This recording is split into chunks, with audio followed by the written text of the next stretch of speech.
Sebanyak 40 kasus kecelakaan lalu lintas terjadi sepanjang arus mudik dan balik lebaran 2023. Bayi berusia 3 bulan menghilang saat tidur di rumahnya sejak Senin siang lalu. Pemkot Semarang gelar Karnaval Seni Budaya Lintas Agama dan Pawai Ogoh-Ogoh semarakan peringatan Hari Jadi Kota Semarang ke-476. Selamat sore pemirsa, bersama saya Puji Lestari, inilah Jateng hari ini.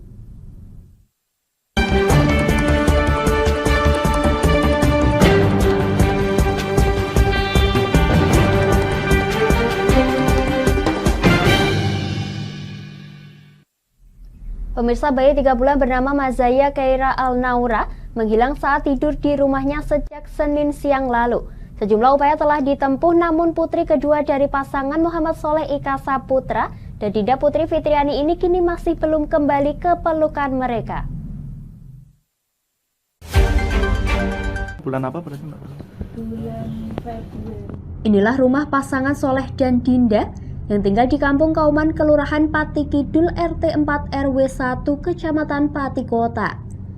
Pasangan ini tengah dirundung duka lantaran putri kedua mereka hilang sejak Senin 1 Mei lalu sekira pukul 11.30 waktu Indonesia Barat.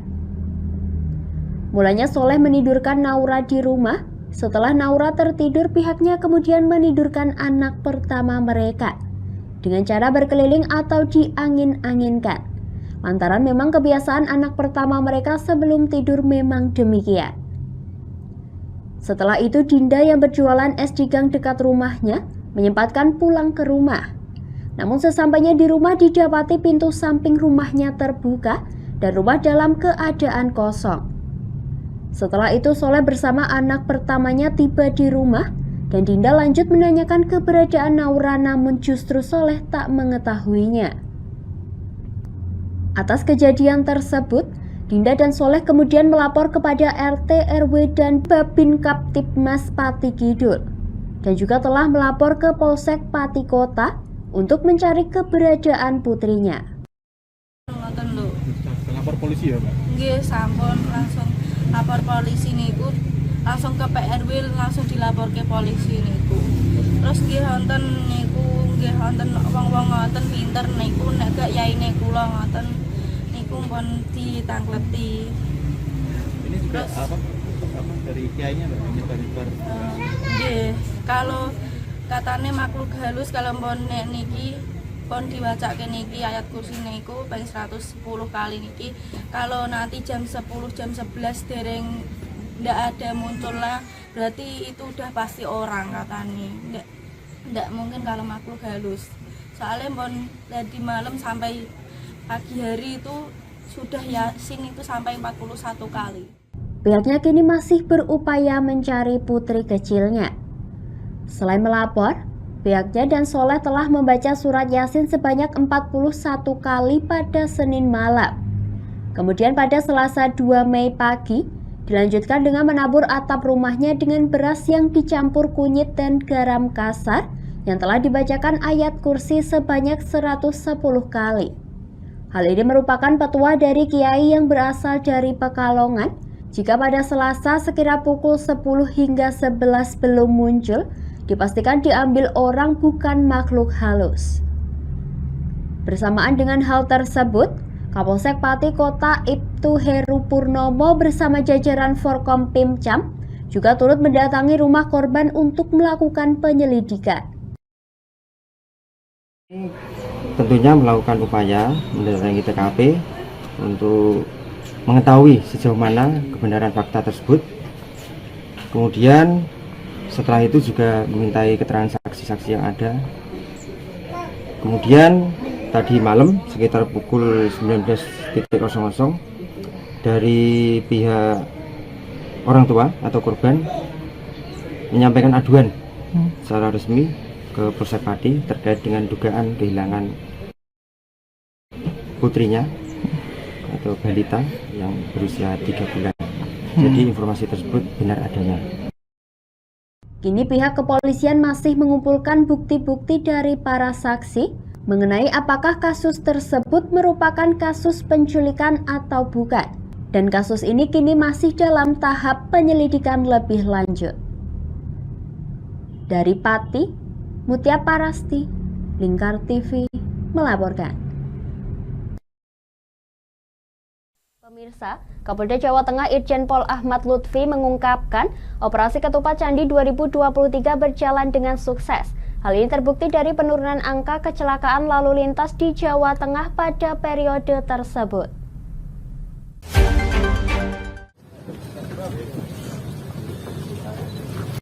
Irjen Pol Ahmad Lutfi selaku Kapolda Jawa Tengah kunjungi pos pengamanan depan Gor Pesantenan pada Senin 1 Mei siang. Pihaknya mengungkapkan operasi ketupat Candi 2023 berjalan dengan sukses. Hal ini terbukti dari penurunan angka kecelakaan selama periode tersebut. Berdasarkan data dari Humas Polda Jawa Tengah, rekapitulasi laka lantas menunjukkan bahwa selama arus mudik pada 18 hingga 23 April 2023 mengalami penurunan dari 1.789 kasus kecelakaan pada tahun 2022 dan turun menjadi 1.457 kasus kecelakaan pada tahun 2023. Fasilitas mudik gratis yang diberikan pada tahun ini menjadi salah satu faktor penurunan angka kecelakaan lalu lintas. Irjen Pol Ahmad Lutfi selaku Kapolda Jawa Tengah mengungkapkan, selama operasi ketupat 2023 tidak ada kecelakaan yang menonjol. Meski begitu, sebelum operasi dimulai terjadi kecelakaan yang parah dan menyebabkan 8 orang meninggal dunia di Kabupaten Boyolali. Kendati demikian, pelaksanaan arus mudik dan arus balik berlangsung lancar tanpa ada kasus yang menonjol. Angka kecelakaan lalu lintas menurun 33%. Artinya keberhasilan operasi ini, saya sebagai Kapolda mengucapkan terima kasih yang sebesar-besarnya kepada masyarakat kita yang telah ikut serta membantu kelancaran kegiatan operasi ketupat Candi, yaitu arus mudik dan balik.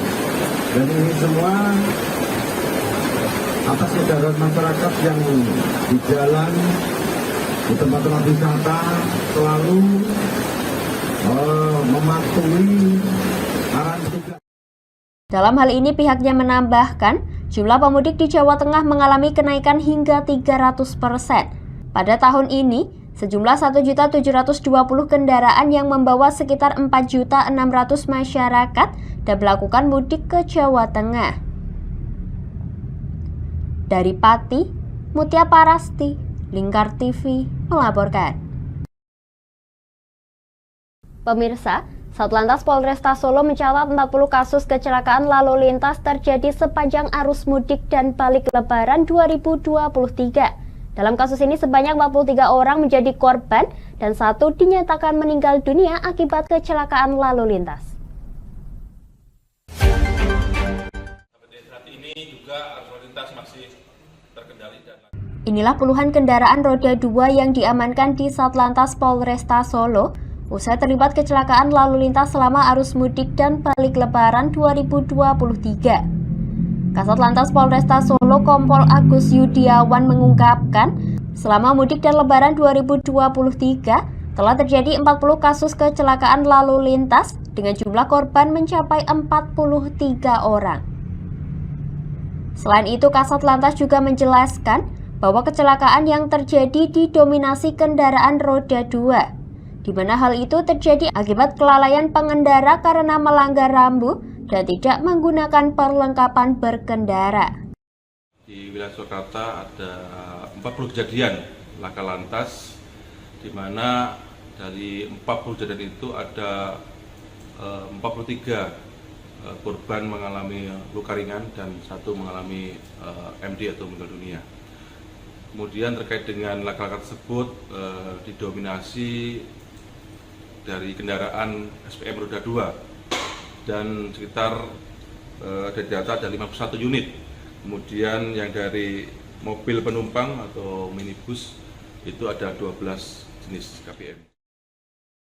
Sementara itu terkait titik rawan terjadinya kecelakaan, Kompol Agung menambahkan bahwa di kota Solo sendiri merata, lantaran dari data yang diperoleh, hampir di seluruh jalan terjadi laka lalu lintas, yang mana ini disebabkan karena kurangnya kewaspadaan atau tidak fokusnya masyarakat saat berkendara. Dari Solo, Raditya Hirmansyah, Lingkar TV melaporkan. Kami akan jeda sejenak pemirsa, tetap bersama kami di Jateng hari ini.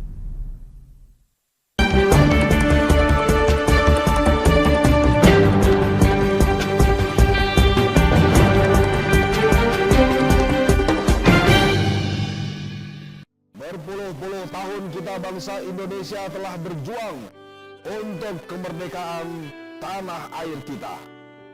Mengupas sejarah Indonesia yang penuh makna. Merdeka atau mati. Berbagai informasi sejarah yang ada di Indonesia, sejarah tradisional warisan bangsa. Semua terangkum dalam Aku Indonesia, setiap Senin sampai Sabtu jam 7 sampai jam 11 siang, hanya di Lingkar TV. Di Ayo Ngaji bersama Lingkar TV. Hadir setiap hari Senin sampai dengan Sabtu, jam 17.30 sampai jam 7 malam. Ngomong hari ini harus, nah seperti itu. Anda akan ditemani Ustadz-Ustadzah untuk belajar huruf-huruf hijaiyah dan ilmu Al-Quran. Saksikan terus Ayo Ngaji hanya di Lingkar TV.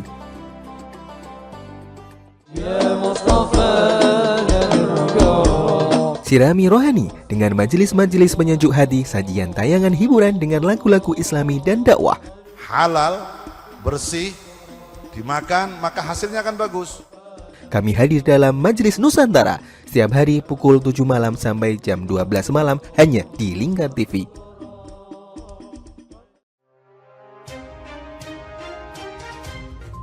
Inilah ketiga anggota komplotan pencuri spesialis pecah kaca mobil setelah melakukan penggelapan 20 sepeda motor dan 2 unit mobil dengan modus retal.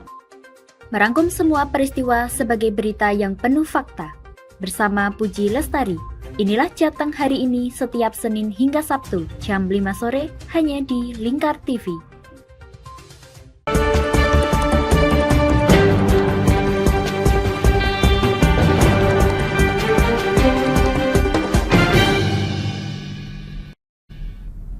Anda masih menyaksikan Jateng hari ini pemirsa.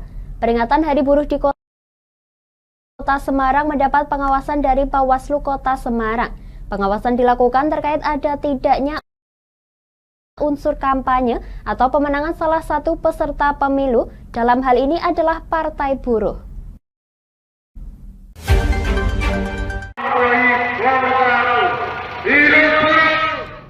Peringatan May Day digelar para buruh yang tergabung dalam Federasi Serikat Pekerja Metal Indonesia atau VSPMI Jawa Tengah. Mereka menggelar aksi di depan kantor Gubernur Jawa Tengah di Kota Semarang. Selain membawa atribut federasi, mereka juga membawa spanduk yang berisikan sejumlah tuntutan. Di antaranya cabut Omnibus Law Undang-Undang Nomor 6 tentang Cipta Kerja, cabut Parliamentary Threshold 4% dan tolak RUU Kesehatan. Selain mendapatkan penjagaan ketat dari aparat, dalam peringatan Hari Buruh juga mendapatkan pengawasan dari Bawaslu Kota Semarang. Ketua Badan Pengawas Pemilu atau Bawaslu Kota Semarang, Arif Rahman mengatakan, pihaknya melakukan pengawasan sebagaimana surat edaran dan upaya pencegahan yang disampaikan secara struktural oleh Bawaslu Republik Indonesia dalam memperingati Hari Buruh. Salah satunya ada peserta pemilu yakni dari Partai Buruh. Kota Semarang ya, karena memang wilayah ini masuk menjadi wilayah pengawasan di Bawaslu Kota Semarang. Kami sudah melakukan pencegahan ya untuk kemudian aksi Hari Buruh yang berlangsung pada hari ini itu tidak kemudian digunakan sebagai ajang kampanye.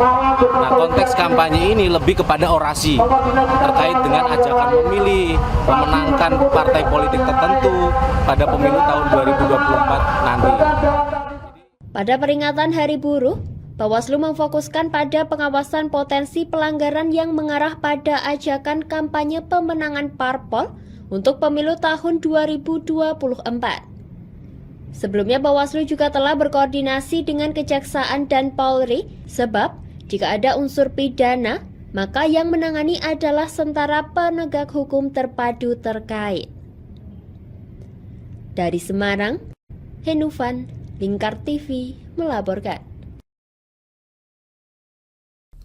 Pemirsa, Komisi Pemilihan Umum pada hari ini telah membuka pendaftaran bakal calon legislatif, DPRD dan DPD hingga 14 hari ke depan atau hingga 14 Mei 2023. Pada hari pertama pendaftaran, di KPU Jawa Tengah belum nampak satupun partai yang mengajukan nama kader bakal calon legislatif.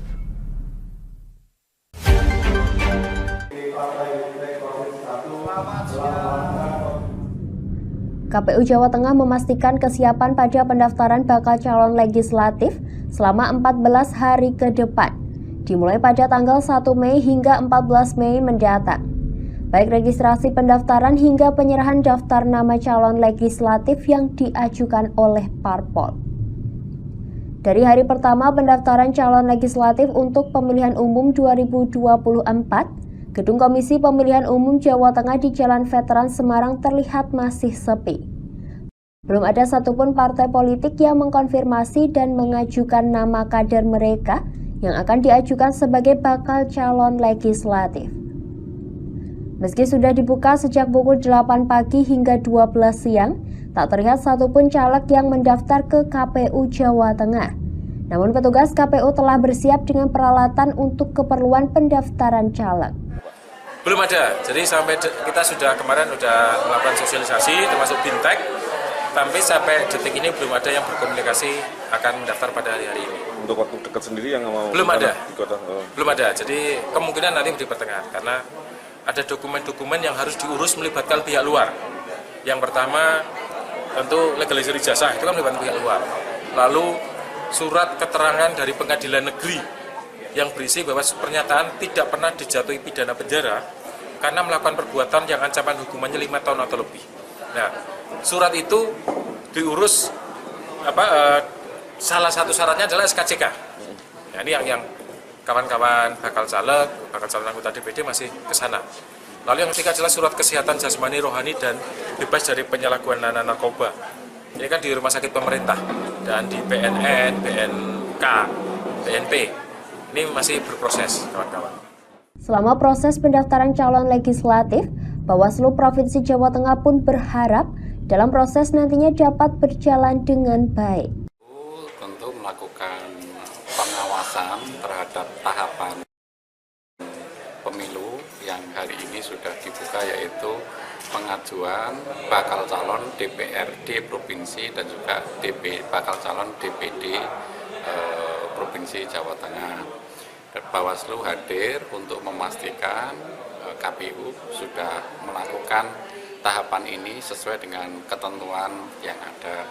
Misalnya memastikan adanya pengumuman terkait dengan pendaftaran, kemudian juga pembukaan pendaftaran tadi juga sudah dilakukan, kemudian juga kesiapan-kesiapan lain dari sisi peralatan, dari sisi silon, dari sisi SDM untuk menerima pendaftaran yang diajukan oleh partai politik ataupun bakal calon DPD. Maka kami berpesan kepada KPU untuk melakukan tindakan-tindakan yang itu sesuai dengan prinsip penyelenggaraan pemilu.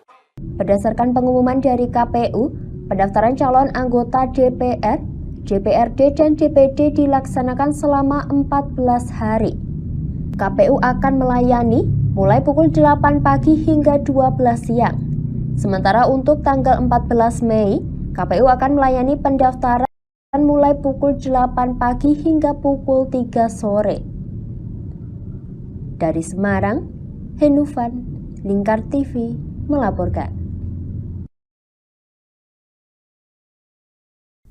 Pemirsa, Kepala Divisi Imigrasi Jawa Tengah Wisnu Danu Fajar melakukan kunjungan ke kantor imigrasi kelas 1 non-TPI Pati pada Kamis 27 April 2023. Kunjungan Kepala Divisi Keimigrasian Jawa Tengah, Wisnu Daru Fajar ini dalam rangka memastikan progres perbaikan pelayanan yang dilaksanakan oleh kantor imigrasi Pati kepada masyarakat.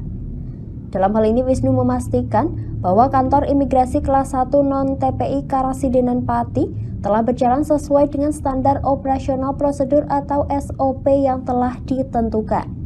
Selain itu, pihaknya juga menyebutkan bahwa kedatangannya tersebut juga untuk melihat progres terhadap perbaikan-perbaikan yang akan dilaksanakan kantor imigrasi Pati agar dapat terus berjalan sesuai dengan rencana yang sudah ditetapkan.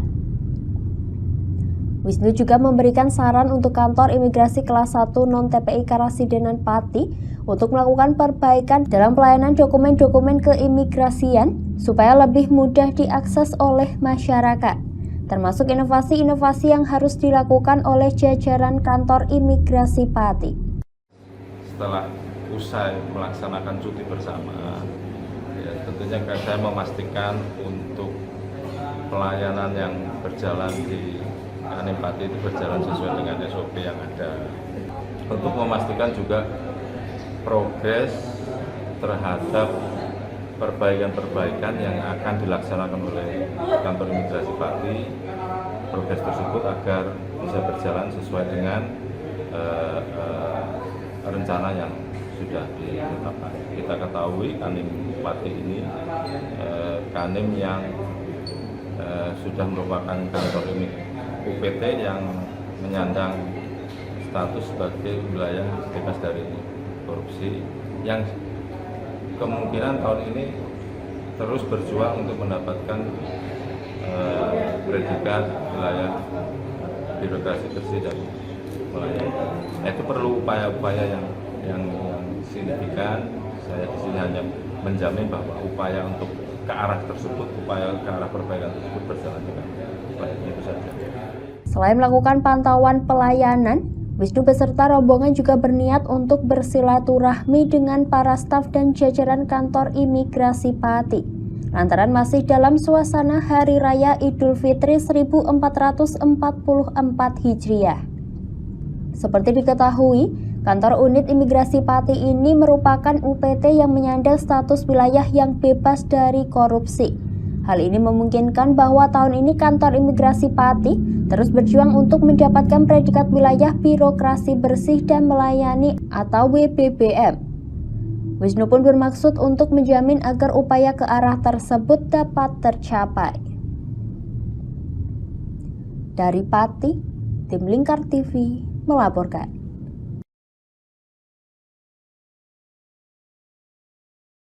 Kami akan jeda sejenak pemirsa, tetap bersama kami di Jateng hari ini.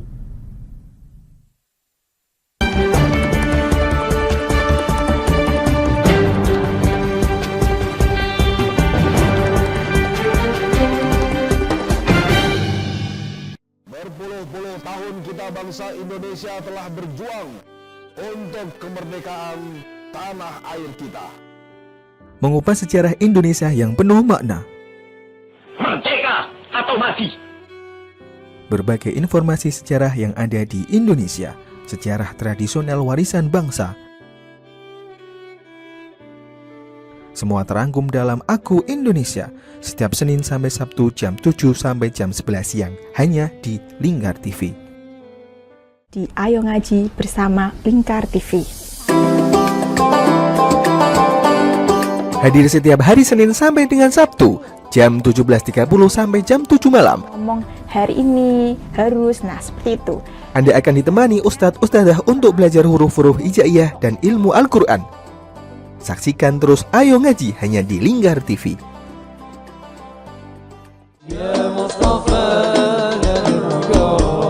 Sirami rohani dengan majelis-majelis penyejuk hati, sajian tayangan hiburan dengan lagu-lagu Islami dan dakwah. Halal, bersih, dimakan maka hasilnya akan bagus. Kami hadir dalam Majelis Nusantara setiap hari pukul 7 malam sampai jam 12 malam hanya di Lingkar TV.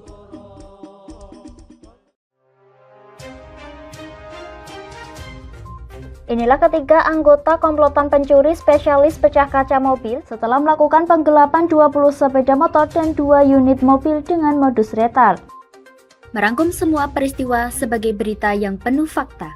Bersama Puji Lestari, inilah Jateng hari ini setiap Senin hingga Sabtu jam 5 sore hanya di Lingkar TV.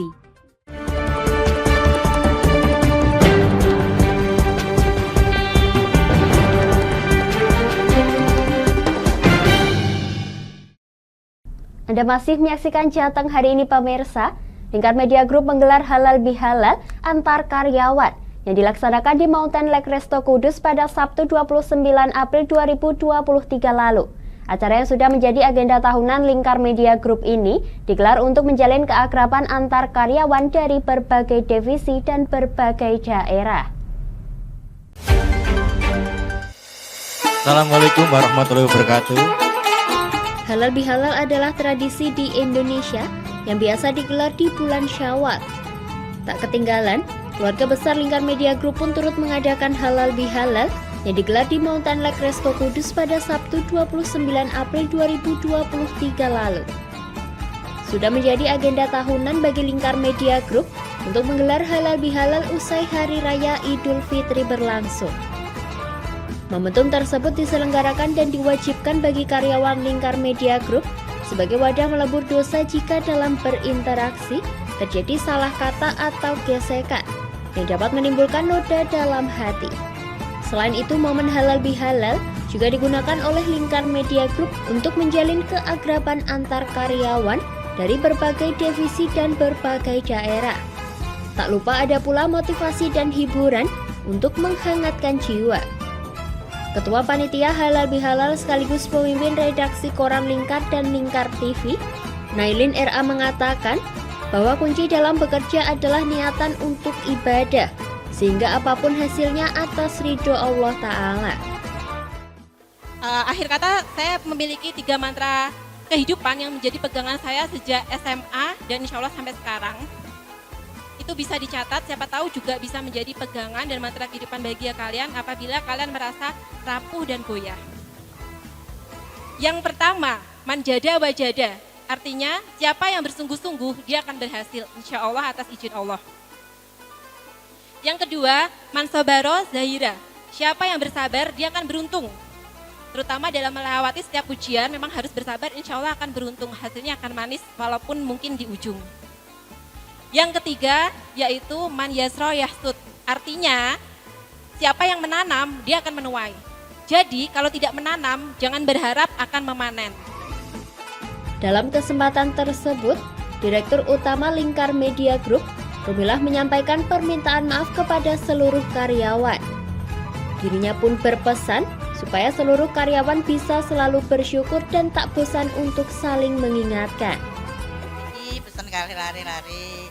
Sing jo sregep, sing semangat, kersane, lancar, ampun bosen-bosen disyukuri. Brahawa-hawa.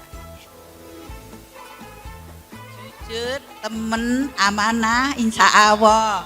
Selamat wilujeng ngantos minjang. Cek ketitik, Allah ketara, wong salah-salah, wong nek menang-menangan ora menangi. Berani karena benar, takut karena salah. Kalau salah, ya minta maaf, jangan dablek. Dalam kesempatan tersebut, permintaan maaf juga disampaikan oleh seluruh jajaran pimpinan Lingkar Media Group, mulai dari Komisaris Utama Agus Sunarko, Wakil Direktur Utama Heni Susilowati, Direktur Koran Lingkar Moh Noval, serta Direktur Lingkar TV Supriyadi. Sementara itu dalam kesempatan ini, Komisaris Utama Lingkar Media Group Agus Sunarko turut menyampaikan sejumlah motivasi kepada seluruh karyawan, di antaranya tentang keutamaan sedekah. Pihaknya juga menyampaikan bahwa Lingkar Media Group telah rutin melakukan sedekah maupun kegiatan CSR di bidang pendidikan. Tak hanya itu, sosok yang akrab disapa Aksun ini juga memberi pesan tentang pentingnya menahan amarah, menganggap bekerja sebagai ibadah, bersyukur, hingga berani mengingatkan jika pimpinan salah. Apa? Bergerak bersama untuk prestasi. Jadi kan nggak mungkin lah one man show. Bener ya? Bergerak bersama meningkatkan prestasi. Jadi nggak mungkin one man show. Harus apa? Membuat super teamwork. gelem apa ora terserah jenengan pen jadi sapu atau pen lidi. Nah, untuk ben iso bergerak bersama maka pondasinya setelah ilmu agama tadi apa? Satu profesional. Profesional itu ya memang bayangke seorang camat diundang bupati gak ada jam 1 bengi ninggalo anak ninggal bojo lagi baperan ditinggal karena panggilan bupati. Sopo bupati atasane tapi bukan yang menggaji. Itu sampai seperti itu profesional dan loyalitasnya. Nah di sini yang ngundang sing gaji jenengan. Jangan sampai dia menjadi orang yang kufur. Gelaran halal bihalal pun ditutup dengan makan-makan, foto bersama, serta hiburan yang dimaksudkan untuk merekatkan hubungan antar karyawan dan sebagai upaya untuk mencairkan suasana halal bihalal di momen Syawal ini. Dari Kudus, tim Lingkar TV melaporkan. Pemirsa, IPNU IPPNU Kecamatan Dukuh Seti Kabupaten Pati menggelar konferensi anak cabang atau konferancap yang digelar di gedung IPHI Kecamatan Dukuh Seti pada Minggu 30 April 2023 dengan mengusung tema transformasi pelajar untuk membangun progresivitas organisasi di era digital.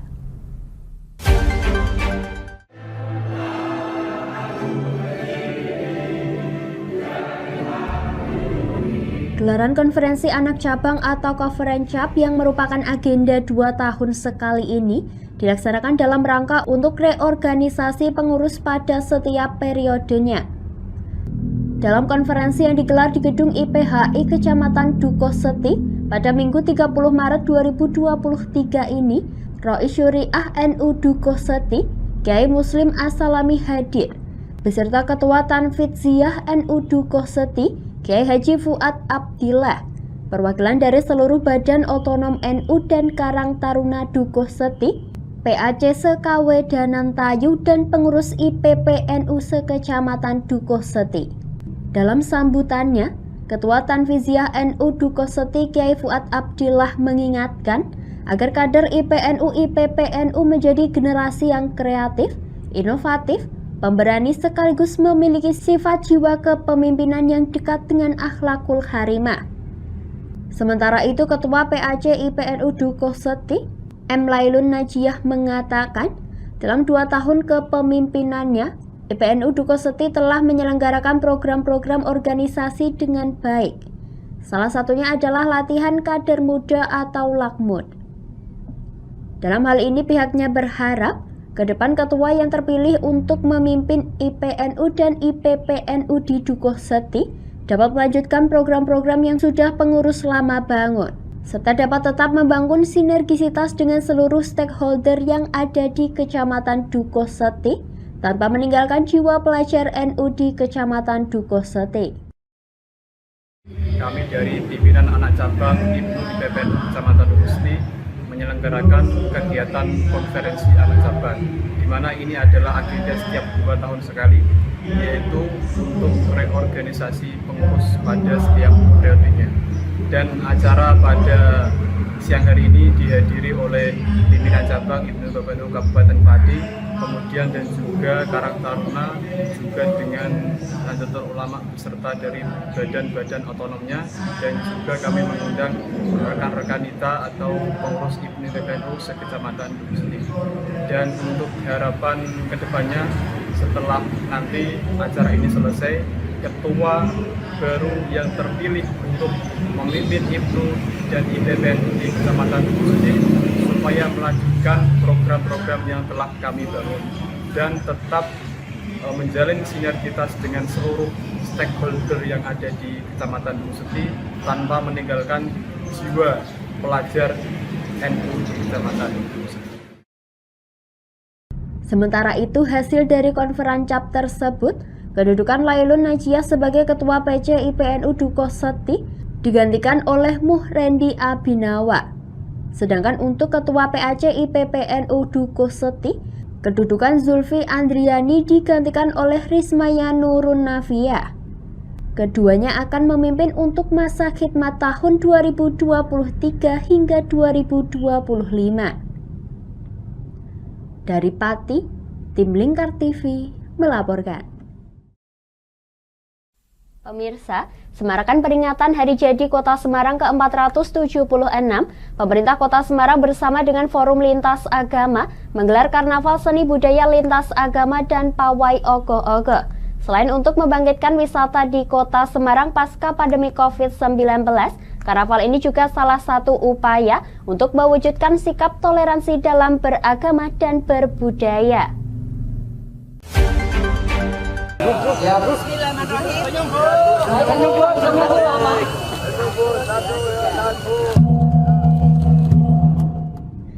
Setelah sempat terhenti hampir 2 tahun akibat pandemi COVID-19, pada Minggu pagi pemerintah Kota Semarang bersama dengan lintas agama setempat kembali menggelar Karnaval Seni Budaya Lintas Agama dan Pawai Ogoh-Ogoh.